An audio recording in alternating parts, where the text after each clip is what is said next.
Okay. All right. Yeah. Okay. Okay. All right. Now. All right. Yeah. Let's start again. Okay. Welcome everybody. Thanks for coming to the showing of the recent play for Baba's birthday at the Mayor's Center. And the name of that play that I wrote and Brian West directed is called Two Characters in Search of Their Author. And I got the idea for this play. I wrote it about 10 years ago, and then Brian and we edited it and improved it. But I got the original idea for the play from this famous existentialist play called Six Characters in Search of an Author. It's one of the great plays of the 20th century. It was revolutionary, by an Italian playwright named Luigi Pirandello. Um, and totally was a breakthrough in theatrical theater compared to, say, 19th century theater, which was all very realistic. And this is like I don't know if you're familiar. The reaction was like Spray of Spring by what's his name? It was so revolutionary that the audience hated it and was booing and throwing tomatoes. And then later it became really well known and famous. So in this play, Six Characters in Search of an Author, what's happening is there's a rehearsal going on in a theater of a certain play, and these six people come in and they're a family, and and and they want the right to perform some of their play, and they are fictional characters that their author just wrote the play and then he never staged it. He threw it in the trash can, and they've somehow come to life, and they're searching for a stage they have to perform their play, and it's like it's a really crazy family. It's a lot of conflict, a lot of incestuous themes. It's nuts, and the director is torn between throwing them off to get out of here versus giving. They're so persistent and impressive in their speech that he wants to somehow use what they're saying and make it into a decent scenes. And he keeps getting frustrated and frustrated. Anyway, it's worth watching. There's performances of it on YouTube. Okay, so I took that idea. I thought, hey, that's pretty cool, and I just went with it. And I didn't want to have six people, too many, and so I thought two people, a husband and wife, and rather than interrupting a rehearsal, I wanted to raise the stakes, and let's have them interrupt a live performance. That's even worse. And what it gets into is this is the most philosophical play I've ever written, but it's also humor. It's couched in humor, and it really gets into illusion, what's illusory and what's real. Okay, and I read two Baba quotes there at the beginning, where messages he gave when he was in Hollywood about the power of film to transform, and it becomes so real for the audience and what a responsibility filmmakers and directors have, etc.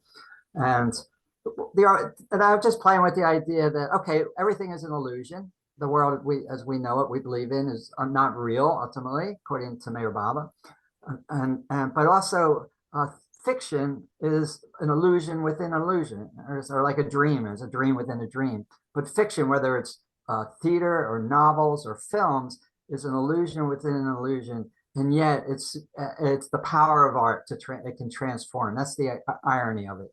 In a way, even though art is not real, it's maybe supposedly like say a play or a film, it's less real than what we call reality. Actually, both are not real. Both are illusory. But the irony is that art, because the best art comes from the level of the soul, and it's through the imagination that we go into a world of the imagination that is pulling us into facing and experiencing these archetypal truths.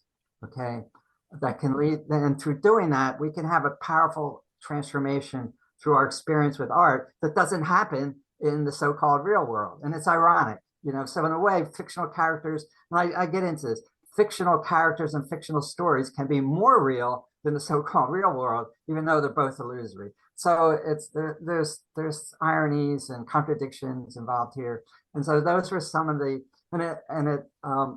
it's like I read Baba's quote on the second day of the performance, and the play is like a manifestation in theater of this quote of Baba about the power of film, which I think he was saying the power of art to transform. Is that okay? So that's what my thinking was and where I went with it. So any questions about that before we start?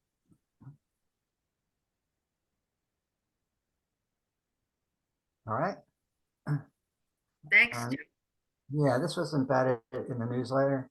So I gotta get there. Where is it? Come on. Here we go. I gotta get to full screen. Okay. So everybody can see that? Yeah. All right, let's go.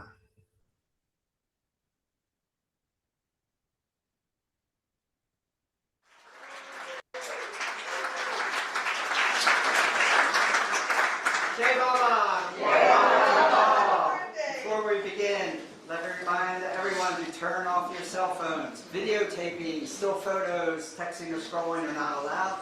The light from your screen is a distraction to the actors and others in the audience. Thank you. I'm going to read two Bible quotes from when he was a toddler.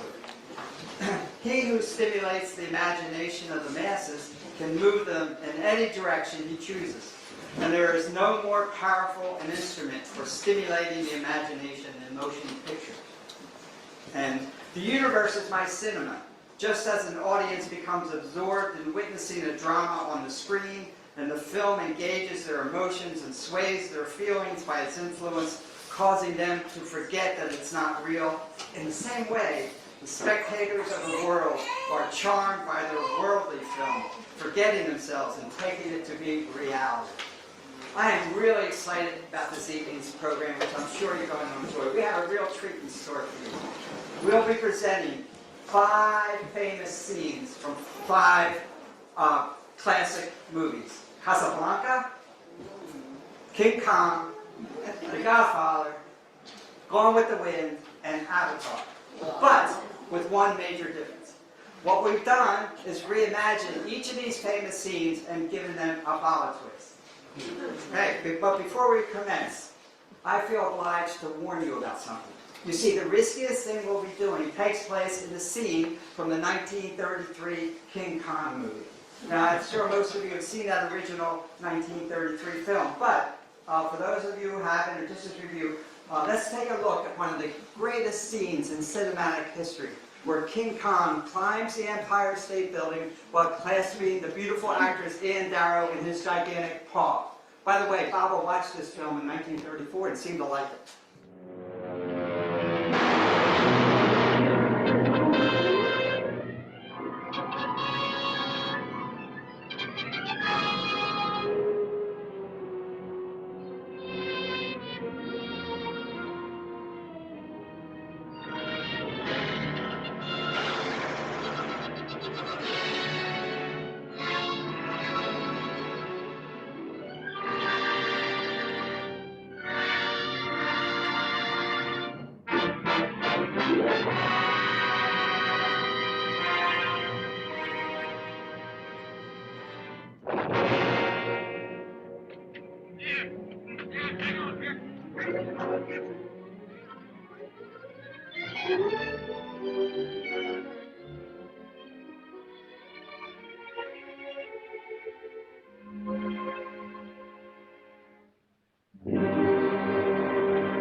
Wait a minute. Let me through, officer. My name's Denham. Just a moment. Oh, Lieutenant.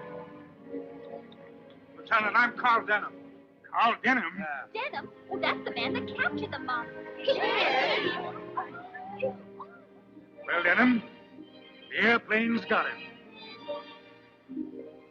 Oh, no. It wasn't the airplanes. It was Beauty killed the beast. Beauty killed the beast.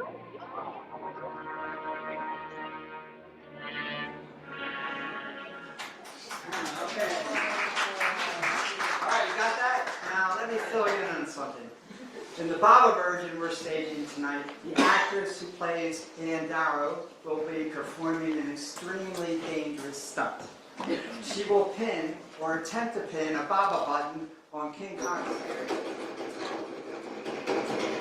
She will pin or attempt to pin a Baba button on King Kong's hairy chest, right over his savage heart, in that very same scene on the Empire State Building that you just watched. Oh, you think I'm joking, don't you? I'm not. I'm dead serious. You didn't believe it. You didn't believe it. At this very moment, none other than that notorious gigantic gorilla is chained up in the woods behind Lee's workshop. And he's not at all happy about it. So, as I was saying, this is an extremely, extremely dangerous stunt. It could backfire. So if anyone wants to leave, rather than be in the same room as King Kong, now's the time to go. Let me repeat. If you don't want to be in the theater when we unleash King Kong, that is perfectly understandable. No one's leaving. You are a very brave audience. Or else you all have a deep trust in Mayor Baba. Whatever. So let's get started with our evening. Our opening scene is from that classic American film, Gone with the Wind, a la Meher Baba.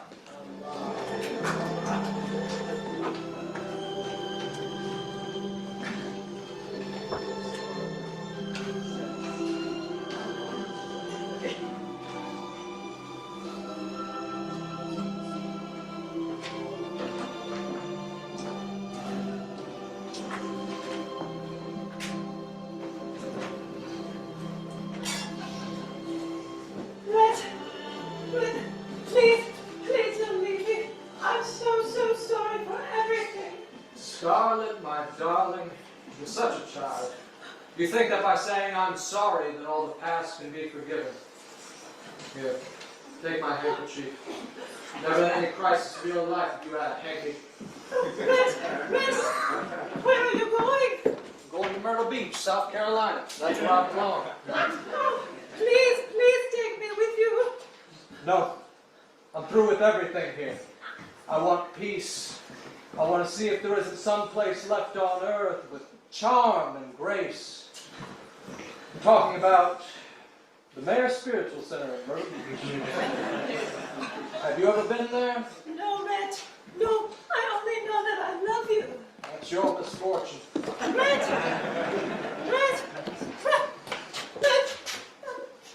If you go, where shall I go? What shall I do? Frankly, my dear, I don't. I don't know what the two of you think you're doing. Who are you? How did you get in here? Can't you see we're in the middle of a live performance? Please excuse us, but there's something important that we need to ask you. What? Didn't you just hear me? We're doing a play here. This is a live performance. Get off this stage. Yes, I can see that, but We're searching for our author, Your author? What author? the author who imagined us into being, his characters in his play. You see, after completing his drama, our author cast us into the black void without ever giving us the chance to perform our parts on an actual stage. Without even telling us why. He discarded our story. He threw us in the trash can.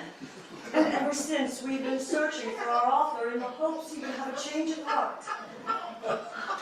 There's no author here. Look, you just barged in on the last scene of Gone with the Wind. You ruined it. Kind sir, allow me to explain. We were directed to this place. We were told we might find our author here. This theater of the Meher Retreat, I think they called it. Who told you this? There are certain guides, invisible to you.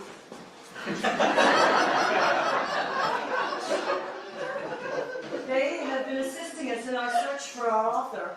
This is the theater at the Mayor Spiritual Center Retreat. Yes, this is the meeting place of the Mayor's Spiritual Center. Where did you come from? Have the two of you registered at the gateway?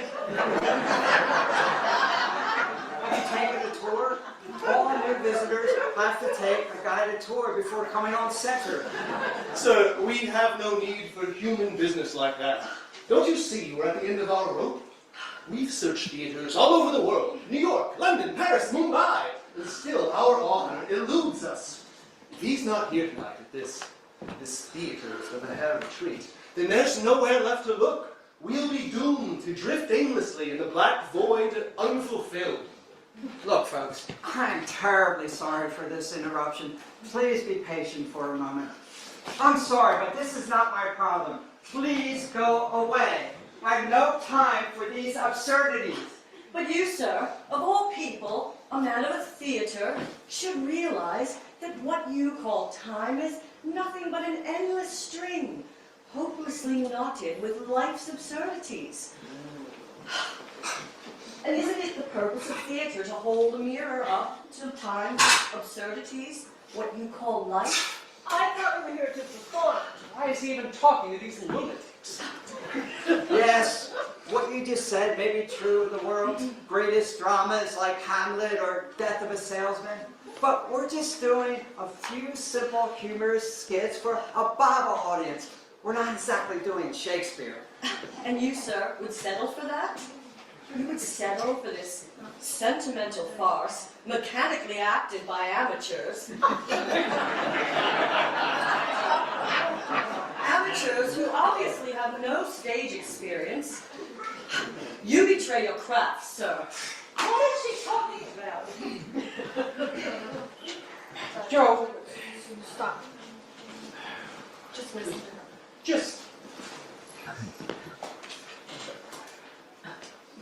Okay. What is she talking about anyways?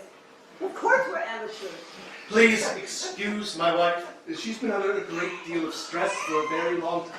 Hold on a minute, you two. I want to get something straight from that. Are you, did you say, did I hear you correctly? Did you say you were fictional characters out of someone's play? Yes. Oh, whoa, wait 1 second. Wait 1 second. Are you trying to convince me that you're real?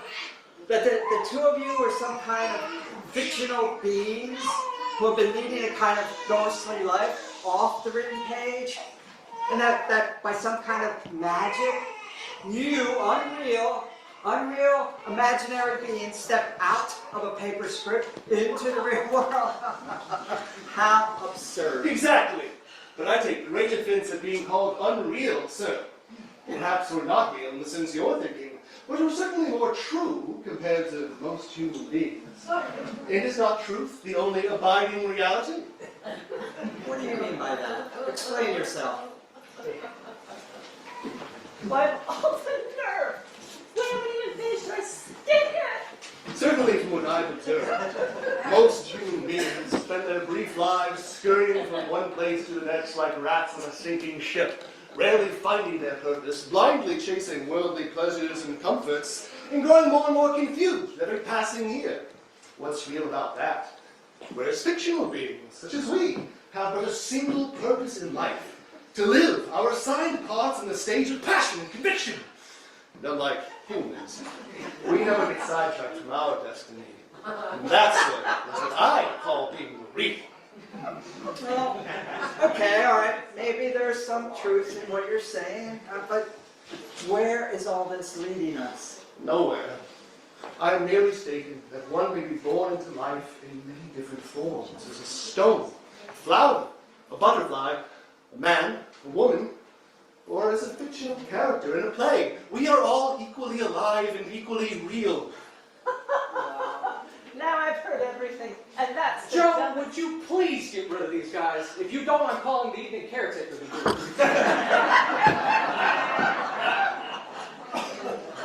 I'm sorry that you laugh at us.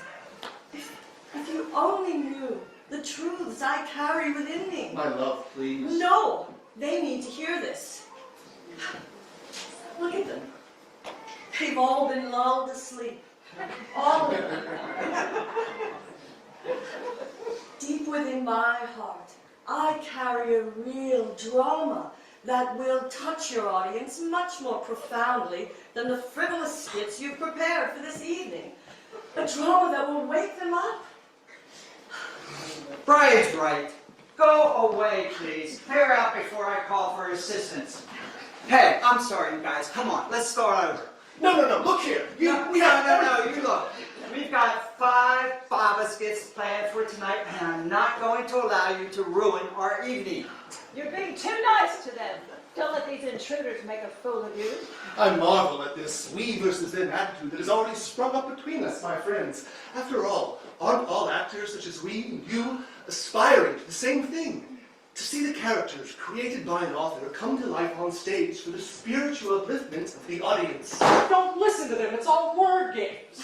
Isn't it your responsibility as the director to ensure your audience is touched with some facet of the truth? To touch their souls with a deeply moving glimpse of a higher reality? Well, ideally, that's theater at its best. Yes, I can't argue with that. So? Don't you see? We can help you realize the raison d'etre of theater to achieve this highest of artistic goals. Because we carry a real drama within us. We are only asking for the chance to do so. What are you talking about? Exactly what is it you want? All we ask is that you allow us to perform a scene from our author's drama here tonight, so that they can decide No way, absolutely not. No.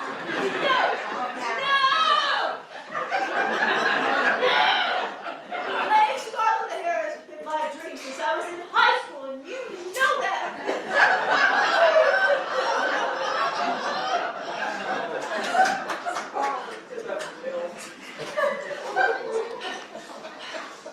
I have spent the last 6 months living and eating and sleeping gone with the wind.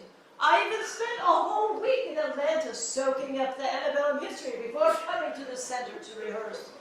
And you can't just hand the stage over to these delusional intruders. Melanie, calm down. Whoa. Look, you're getting way ahead of yourself.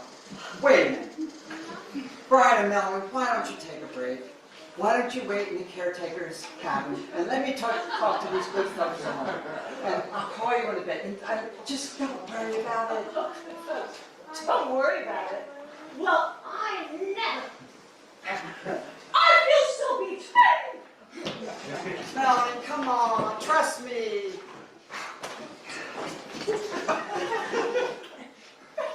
Come on, Melanie, let's go. This guy wants to make a fool of himself, then let him. Sorry about this, folks.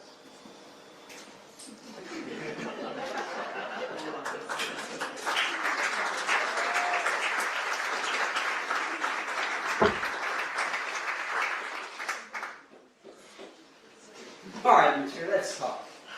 So, first of all, who is this mysterious author you're looking for? Let's just say that for reasons beknownst only to him, our author decided not to manifest his drama on an earthly stage. And this is the great crime which has been committed and for which we suffer. Surely you of all people must know that once created, a character in a play can never die. But in order to truly come alive, he must be given a stage. Not once, but many, many times. Is this what you're looking for? Eternal life? No, sir, that we already possess. Instead, we ask for only a brief moment here, in this beautiful setting. And the stage, we were told it must be this stage, to fully become at long last who we were created to be. But, come on now, tell me the truth. Is this some kind of a practical joke? What's going on here? Who are you two anyway? You still deny our very existence, don't you? Just because you're human, you seem to lay claim to the exclusive right to demand who we are. But isn't that the question that you and your so-called actors are quietly asking yourselves? Go ahead. Take a good look in the mirror. Who in truth are you, sir? You've got a lot of nerve. A woman who calls herself a fictional character asks me, the director, the boss, this ultimate question? You're way out of line. Sir, calm down now. If I may, allow me to explain. Perhaps a fictional being, such as I, has more of a right to ask a man who he is, because a fictional being is always a definite somebody with a permanent set of characteristics. Wouldn't you agree? Whereas a man, and I don't necessarily mean you now, A man always has the potential to be a complete nobody. Enough of this Socratic philosophizing. Yes, some of the things you're saying make sense, but just tell me about this drama you want to enact here. Yes, but first allow me to make a fine clarification once more. We are not enacting anything. We are becoming. Whereas a human temporarily acts a certain role on a stage, a fictional being actually feels sorrow and feels happiness because he genuinely is that character. A fictional being actually feels sorrow and feels happiness. Where in the world did you get all these metaphysical concepts from anyway? There is nothing metaphysical here. We are who we were created to be. I'm It tired. is that simple. I'm tired of arguing with you. Look, if this is what you want, then you've got it. Let's get this show on the road. There's your stage. You're in the spotlight, and here's your audience. Go ahead. Become the characters your missing author created. Be. I can't bear it. I can't bear the suffering that will ensue. Now what are you moaning about? Why are you crying? Don't you understand? I just gave you what you want. Wait, you just don't understand our story, sir. Ours is a tale of two great lovers who meet a tragic fate. Oh, okay. I'm beginning to get the picture. Kind of like those two star-crossed lovers from India, Majnun and Layla. Yes, similar. And like their story, ours does not have a happy ending. You see, there's another important consideration. If we do embody our drama on your stage, there's an even greater price to pay. My wife also suffers because she continuously anticipates the final scene. Then simple. Don't do it. You don't understand. Doesn't understand. If we don't do it, then follows a different kind of torment. Just look at her. She's like a woman in never-ending birth labor. So far, not bringing our drama to life on stage has been our torture. And yet the paradox is... Staging it brings even worse torture. Either way, there is so much suffering. Oh, God. Here I was, in the middle of enjoying a few light and humorous Baba skits I've written and directed. You barge in and complicate my life with your impossible existence that has no existence. Yes, I agree. Ours is an impossible reality.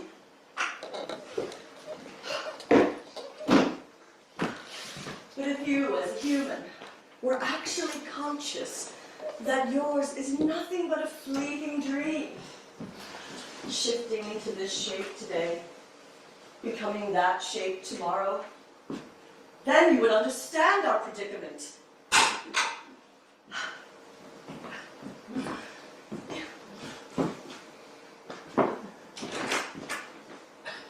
You humans, you're so afraid to look behind the cardboard sets you call life. So, you want to avoid pain, do you? Well, I tell you, sir, that both humans and tragic fictional characters such as we can never escape suffering. I can't argue with you. You know, for two imaginary beings, you possess a kind of... Oh, never mind. Look, just tell me about Just tell me about the final scene. What terrifies her so much?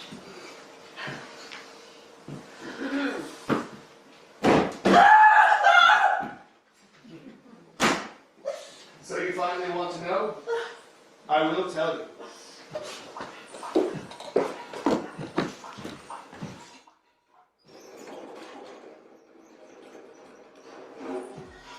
Our story is set in 16th century Spain. We belong to a mystical sect called humorous. We believe that man can contemplate the essence of God in his present life. All external worship and the sacraments are unnecessary. In fact, man can reach such a state of impeccability that nothing can stain his soul, even if his acts appear to be mortal sins. For our beliefs, we are held, persecuted by the Roman Catholic Church for heresy. In the final scene of our drama, I die a violent death at the hands of the Inquisitor's henchmen. But she lives. We are parted forever. We must continue our search for the truth separately after almost an eternity of togetherness.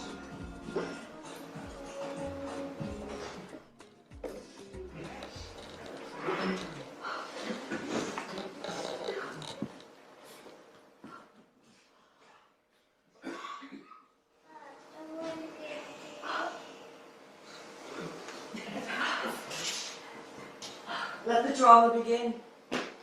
I've carried this to full term. Well, that's the spirit, but I don't want to add to your suffering. If you do not, you condemn us to even more suffering.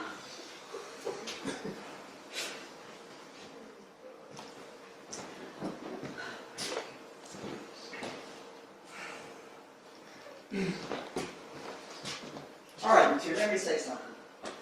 Yes, humans are always shifting and changing, as you say, but don't you see why? That's because we're busy authoring and editing our own stories. Different than fictional characters, we possess something called free will. As a matter of fact, any human would rather be a self-determining, absolute nobody than a fictional king. As the Russian poet Pushkin once wrote, a host of lowly truths are dearer than fictions which lift us higher than ourselves. Have the two of you ever considered that the author you're looking for can only be found in one place, within yourselves? He's not out there. That's where all of us humans, sooner or later, have to find our author, inside. All right, I'll tell you what. I will try to help you, but as a co-creator of your destinies, not as a passive witness to your cast-in-stone story. This is not possible. If we allow ourselves to stray from our story, we will not be true to our fundamental natures. Maybe so. Maybe so. But I promise you this. In the process, you will get a taste of what it means to be human.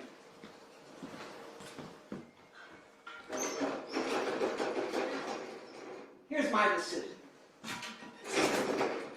I will allow you to portray a scene from your drama tonight, but on one condition. That my actors, Bryan and Melanie, portray your story. And together, together we'll cope, and together we'll create a new life for you. And hopefully, one that involves not just suffering, but joy also. The choice is yours. Sir, you've checkmated us. Whatever we choose, whether to take up your offer or to refuse it, we'll be behaving in a human fashion by the very act of choosing. My love, it has come to this, I'm afraid. No. You know, I'm beginning to think this is the reason you were guided to the Mayher Spiritual Center. So you could finally break free of this hopeless script you've been saddled with for so long. No. I can't let this happen. This joy he describes, it feels like a kind of opiate.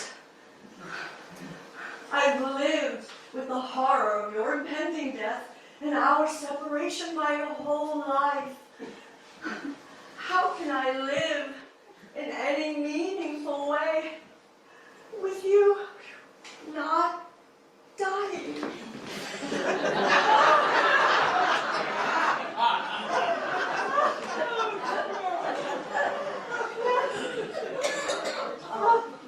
This is craziness. Enough. The two of you must be starving. Here, have an apple.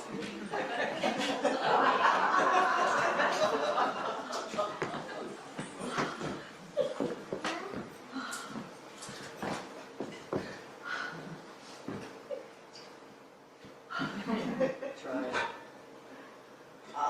Will tasting happiness make us only too human? Frivolous creatures content to pursue and endlessly repeat our pleasures? Plus, we'd be betraying he who created us. Does it matter anymore? He's betrayed us, hasn't he?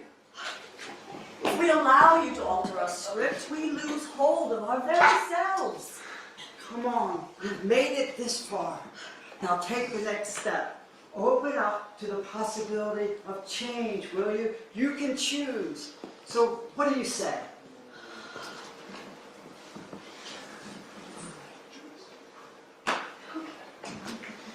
We'll do it! All right, it's a deal. Wait here while I go and explain all this to Bryan and Melanie. It won't be easy. I'm pretty sure I can get them on board for a whole new scene. Actually, a bit of improvisation will be good for them. They certainly need to loosen up. You're right about that.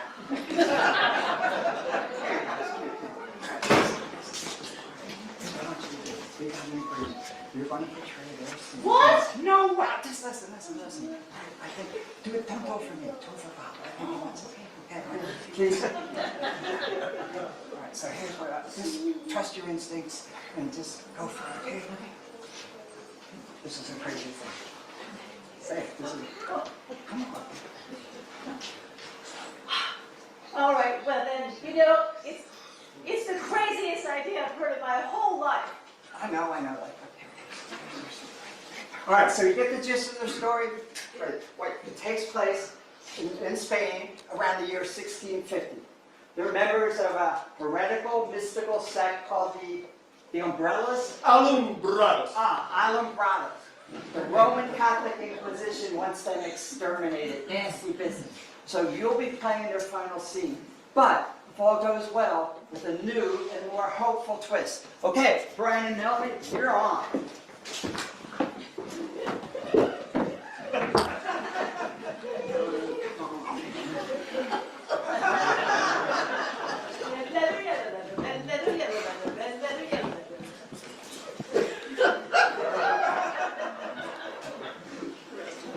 Hurry, my love. You must leave at once. They're coming. The soldiers from the Inquisition.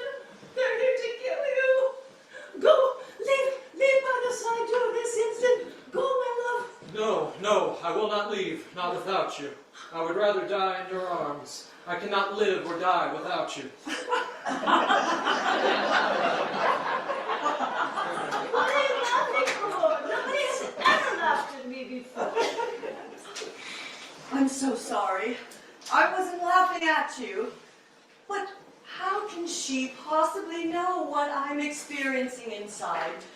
You're just an actor. I am this character. It's obvious you're pretending up there. For me, this is real. Mere make-believe wounds my heart. Now look, listen here, you two. On an earthly stage such as this one, an actor is supposed to pretend to be the character he's playing. The characters on the written page don't act. The human actors do the acting. But already I begin to hear my own words ring false. That person playing me is not being 100% true to my own unique temperament. Of course not. That's impossible. Listen, a stage is an as-if contract between the author, the actors, and the audience. It's just an illusion of a reality. Please do not use that word illusion. I find it to be particularly distasteful and cruel. For you, it's all just a glittering show. But for us, we have no existence outside this illusion. And yet you share similar predicaments to us, but you stubbornly refuse to face it. She asked me before, who are you? But you dodged her question. So we ask you again, sir. Who are you?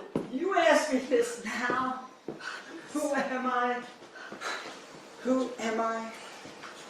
What? I am myself. Who else could I be? If I were to tell you that is not true, that there is no such self that is yours as you so glibly assert, but if I were to remind you that your essence is something else entirely, something beyond.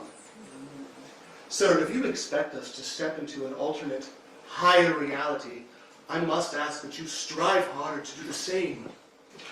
Touche. You're right. You are actually right. In fact, that's exactly what Meher Baba teaches. There's a false self caught up in the illusion, and there's the real self.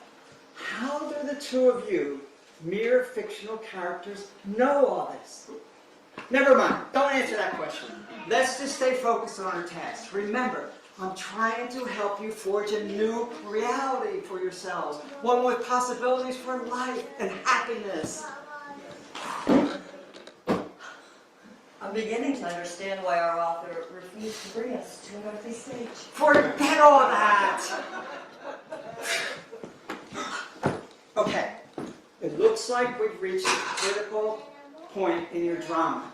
As it was written by your elusive author, you choose to stay with her as the opposition soldiers close in on you, right? I do not choose. For me, there is no choice in the matter. It happens as it was written.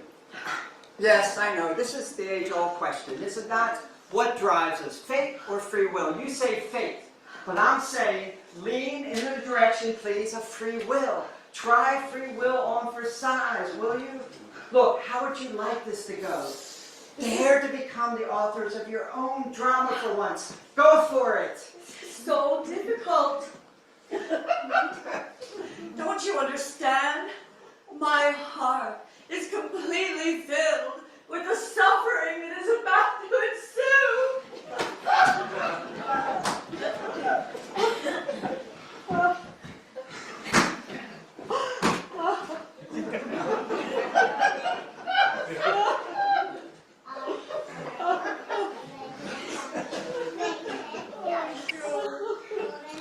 Look, I know it's hard, but I still want you to try.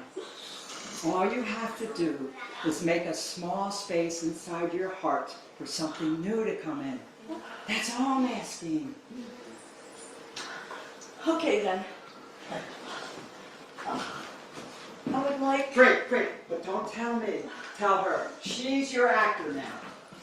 Tell Melanie what you want her to do or say. This is your story. Create it. Own it. Okay.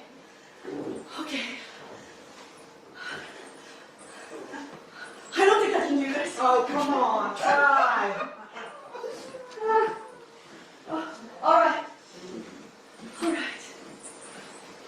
All right. Melanie, instead of insisting that he flee, I would like you to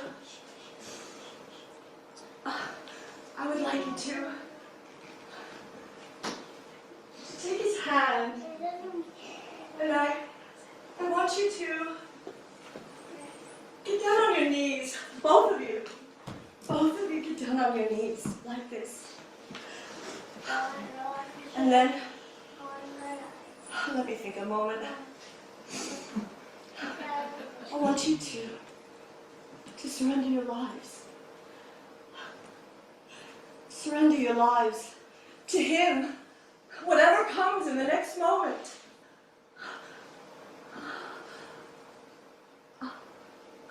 I don't know why I just said that. I don't even know who the man in this photograph is. It doesn't matter. Beautiful. Keep going. That's it. Trust your instincts. You mean like this? Pray to him, my love. Say Baba's name, even though we are being cut to pieces. In life and death, we are his and his alone. Pray, surrender. Oh, such love. Oh, such joy. Meher Baba, Meher Baba, Meher Baba, help us! Yes, that's it. Keep going with that.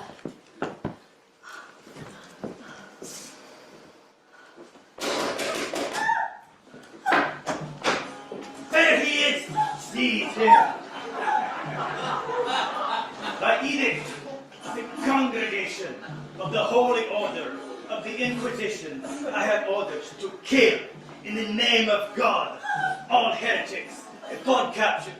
I will give you a moment to beg forgiveness, your Creator, for your blasphemy. I have been instructed by His Holy holiness in Rome to remind you that man can neither know nor contemplate God. Man is born a sinner and will burn in hell for all eternity unless baptized into the Holy Mother, the Church, and provided he remains faithful to her teachings.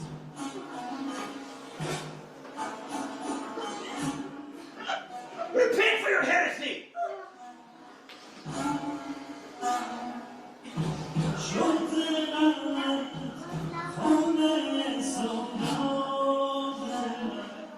Sir, I've already made peace with my Maker.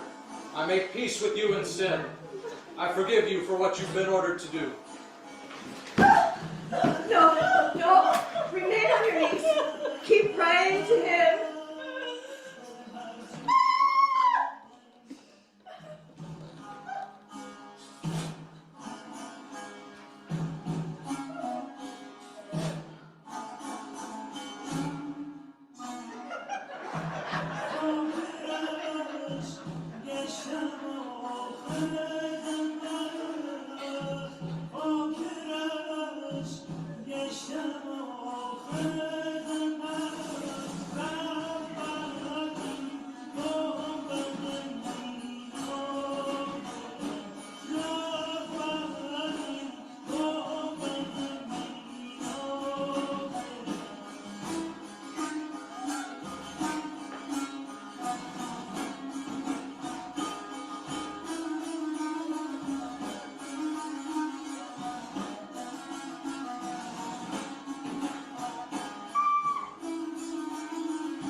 Sir!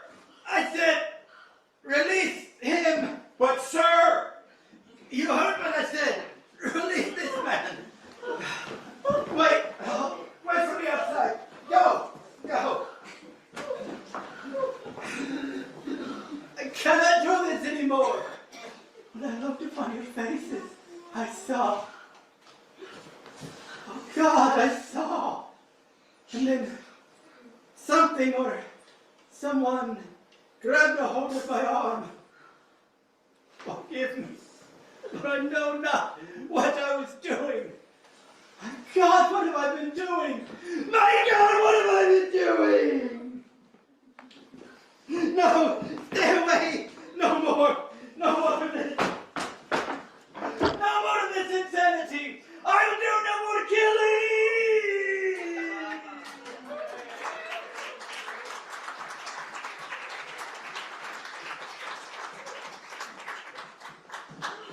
Oh, thank you. Oh, thank you so much. I never could have imagined such an ending. No, thank you, thank you. You have no idea. Oh my gosh, it's like I had a brick wall inside my chest all these years, and somehow just now I broke through the barrier inside, and it's, wow, it's so liberating. Yes, yeah. Me too. That's it. Liberated. From my script. 1,000-pound weight just lifted off of me. Bryan and Melanie, I have never seen either of you act with so much genuine passion and conviction. My God, where did that come from? I don't know, something really powerful just flooded into my heart. It's like what happened with that soldier. Hey! Who were they? Where did they come from? And where did they go? Don't ask me. Hey, what in the world is going on here anyway? Thank you. You know, you're right. Me living my life is the same as you playing your part on the stage. And you know what else? We're all stuck with a limiting script. You and I are no different. But with His grace, anything is possible. My love, I've never seen you look so radiant, so beautiful. Why, this man, he looks exactly the way I've always imagined our author to look. Darwin.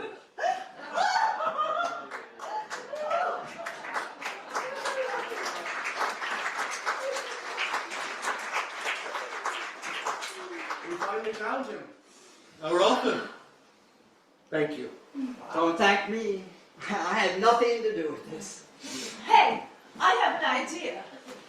Why don't we perform their entire play, maybe next month? It's so much better than what we were doing. I agree. Let's do it. But I thought you liked the skit I wrote for you. Well, I do. I mean, I did. Oh, don't get all offended. I mean, it's just that theirs has so much more spiritual depth. And it's like she said, it's more real. Well, all right, I suppose so. But do you know how much time I put into... Hey! How come this is starting to feel like one of Baba's ego-crunching tricks? So what will you two do now? Where will you go after we perform your play? I could help you find a place to live. Hey, Bryan and Melanie, I think we should leave them alone for now. They're here at Baba's Center. That's all that matters. Come, come.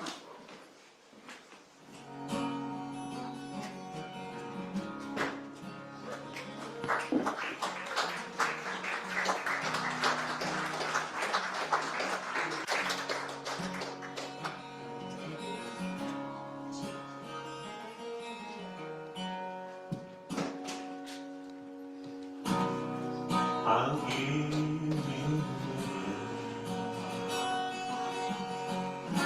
but you can move it along. Just remember me to give, then you can make it strong. I'll show you the dark night, but don't claim every star. Just let me live your whole life. You can be who you are, but when you love, you'll please me. And when you cannot, just let it be. Though when you need me, just call me. For I know one can set you free. Depend on me.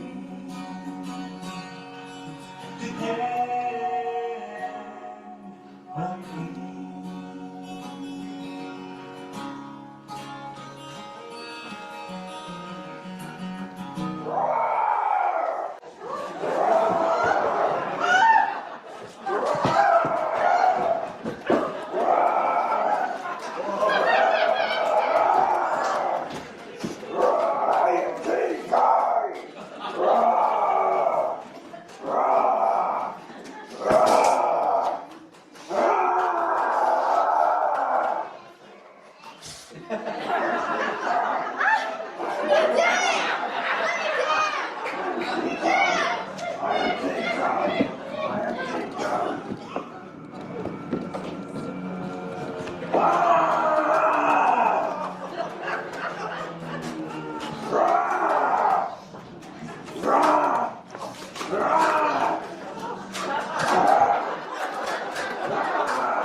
What's this? My God, it's a tremendous beast.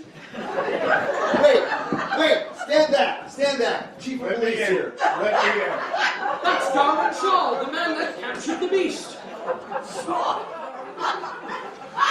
So, Shaw, it was the airplanes that finally killed the beast. Oh no, it wasn't the airplanes. It was Baba who killed the beast. Oh, Baba! It was Baba who killed the beast. So it was Meher Baba who killed the beast. Baba. Baba kills the beast inside all of us. You didn't believe me, did you?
All right.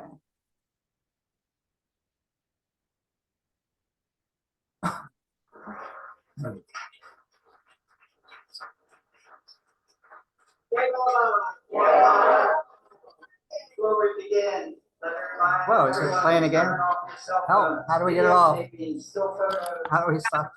Let's see. Wait a minute. I think it's me. Hold on. distraction to the actors and others in the audience. Thank you. There you go. Well, okay. There you go. And we need to show your face. All right. To start. All right. There All you go. right. Right, so there was. How many people we have here? If any of you have any comments or questions, they're welcome now. Observations, thoughts. Wow, what a confusing premise, I guess, to make so many, so many storylines. Yeah. I set the audience up in the beginning. We're going to do these 5 scenes from 5 famous plays. And then we start one, and then it doesn't happen. It comes off in the whole. But I made a big deal about King Kong in the beginning. So by the end of the play, they've totally forgotten about King Kong. So the surprise factor was it actually does happen there at the end, the way I said. Yeah. So the transformation that happens for the fictional characters and the actors happens within the context of their play. They're enacting their play, and then it comes to life.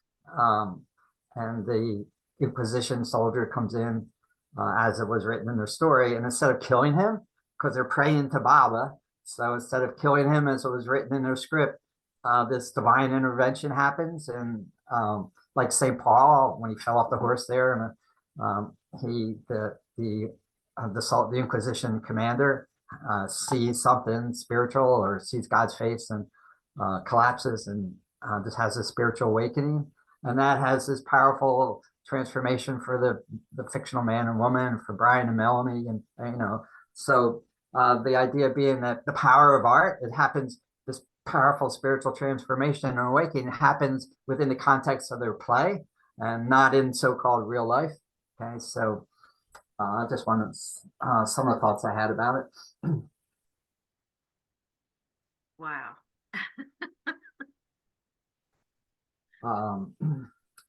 Yeah, and it's probably play you need to see twice. Can you run that by us again? Say that. Say what? Ralph, say that again. Event. I only caught about Paul and a couple, and they were going to kill. What was the deal? Did you watch the whole thing, or is that what you're saying? You didn't watch the whole thing? You weren't able to? I was not able to. Okay. Oh, I needed to see the play. Well, then I'll hold back. I didn't ask a question. No, that's okay. Yeah. It'd be hard to explain the whole thing. Yeah. Anybody else? I think that the key is divine intervention, which changes every story. Yeah, that's what happens. Yeah, it's the divine intervention. So the actor, the fictional characters are feel they have to play their script the way it was written. And then that's like all of us. We all have a script based on our sanskars that runs, and they feel that to alter the script, they're not being true to themselves. So when we're in the ego state, we're just running our script and resistant to change. The director was trying to help encourage them to imagine a different ending rather than the one, and they were fighting it, that it can't do it. We won't be ourselves. We won't be true to ourselves if we alter our script. Like all of us, we resist change. And it's only when she surrenders, and it's the idea being it's only through divine love. It's only when she surrenders to God, to Baba, and she didn't even know who Baba was, that the transformation happens, right? So, and in that sense, the fictional characters and the human actors, they are all one and the same. He's the person who was playing Red says it at the end to the fictional man. We're all following a script. We're all stuck with our script, and it's only through divine love that we can break through. Yeah. Anyway, that's where the ideas I was playing with.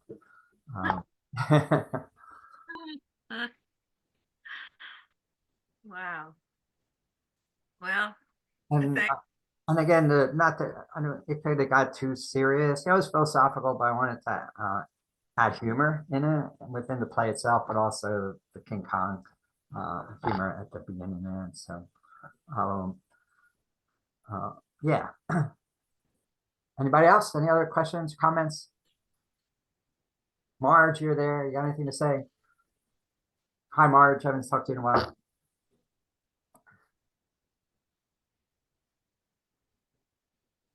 No, okay.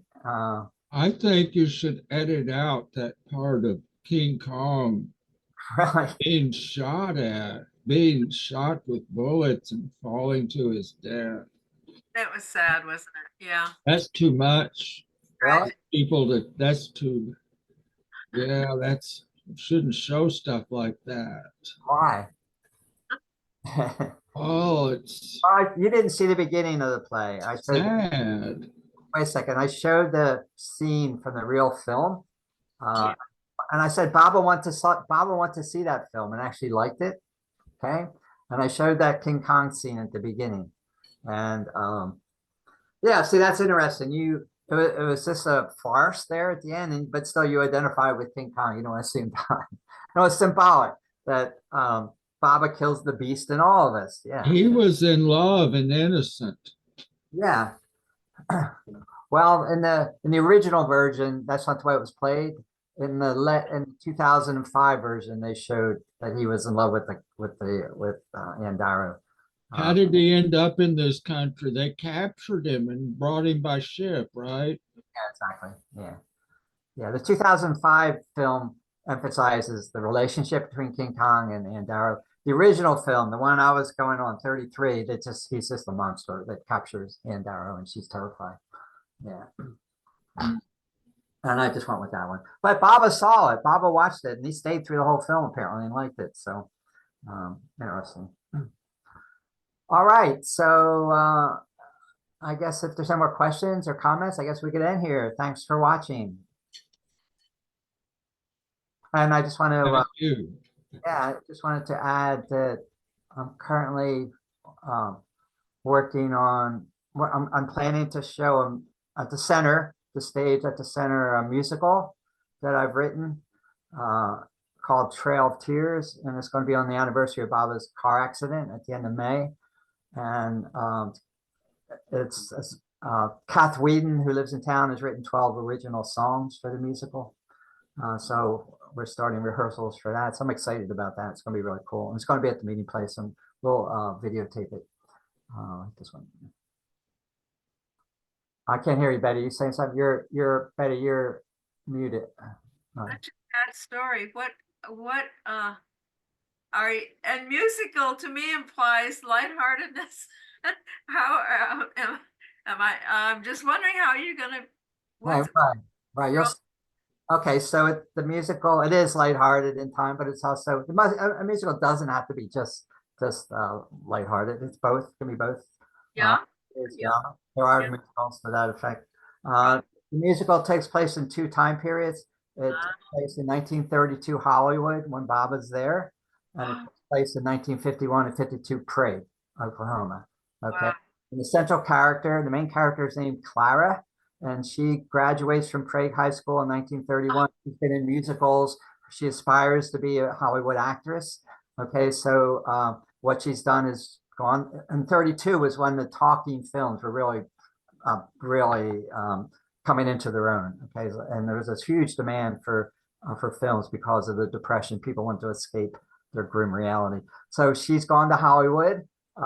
This Prague girl, who's a talented actress, and she's rooming with another aspiring actress named Eleanor, right? And they're trying to break in. They're waitresses. Their songs. Their dream is to win an Oscar for Best Actress in a film.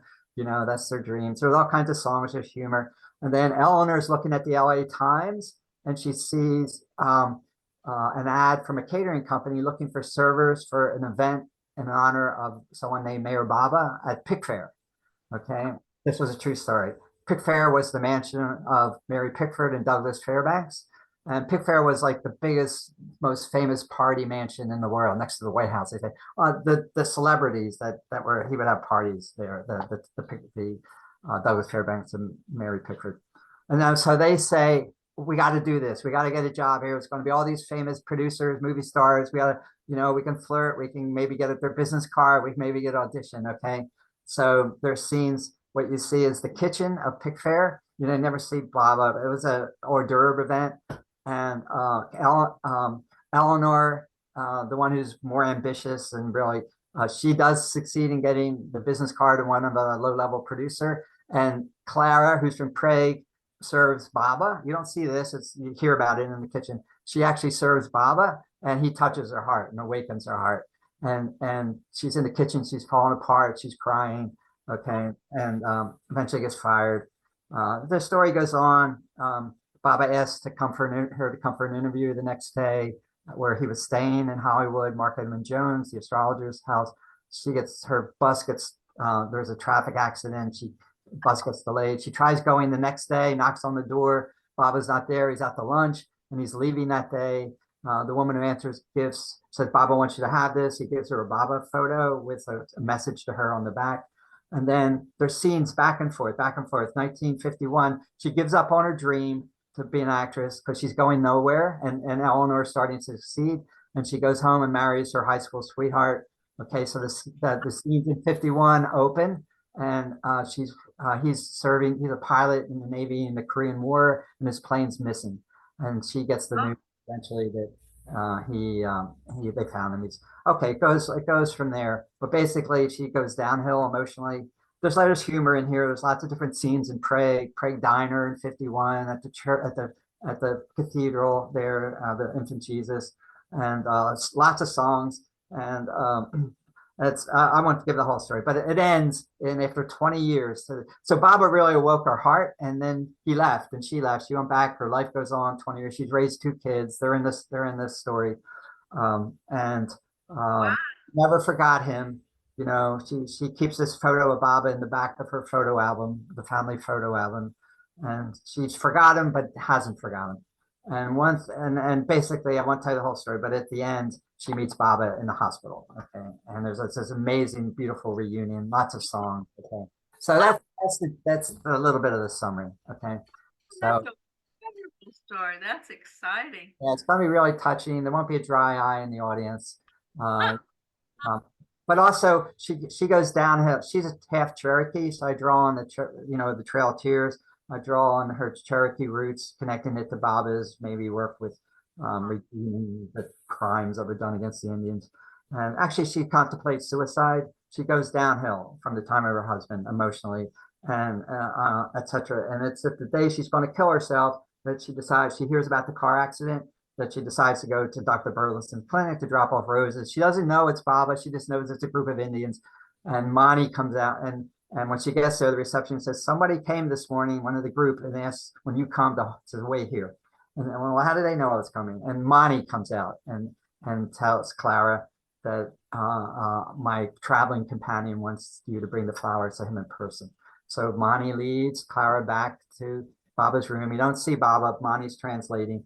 And that's where she falls apart crying. And Baba says, where are you going after this? She was going to a railroad bridge to jump off to kill herself.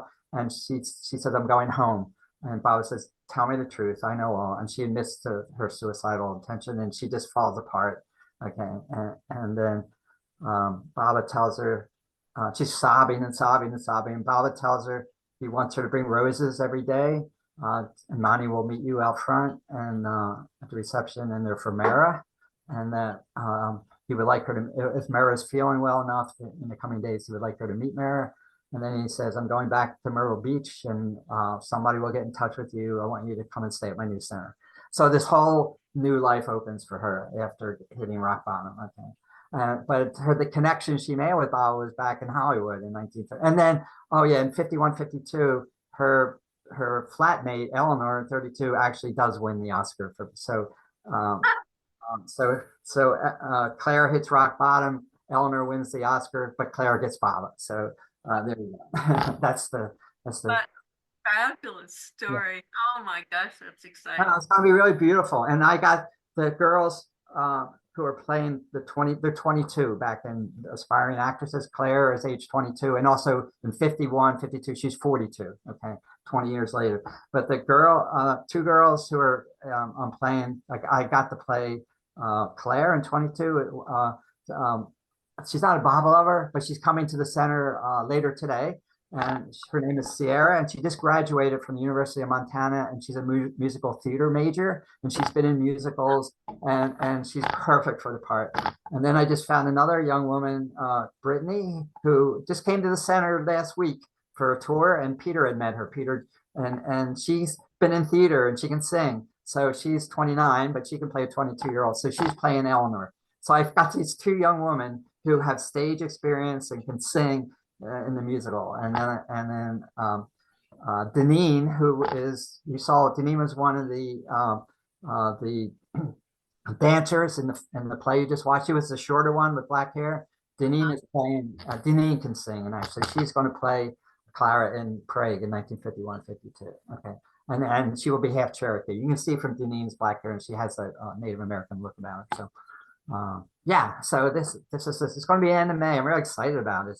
It's going to be, I've always wanted to do a musical. I wish I had a cast of hundreds, with chorus dancing, and there I would love to, but you can't, it's at the center. So I used a video to compensate for the minimal stage sets. Wow. It's going to be really cool. I can't wait. So we're just starting rehearsal. Rehearsal is going to start in about the end of May, end of this month. I'm sorry. In 10 days, we'll start rehearsals. It'll go for 2 months. And we'll get to see it when it comes out with the Maher Center. It'll be videotaped and like this one.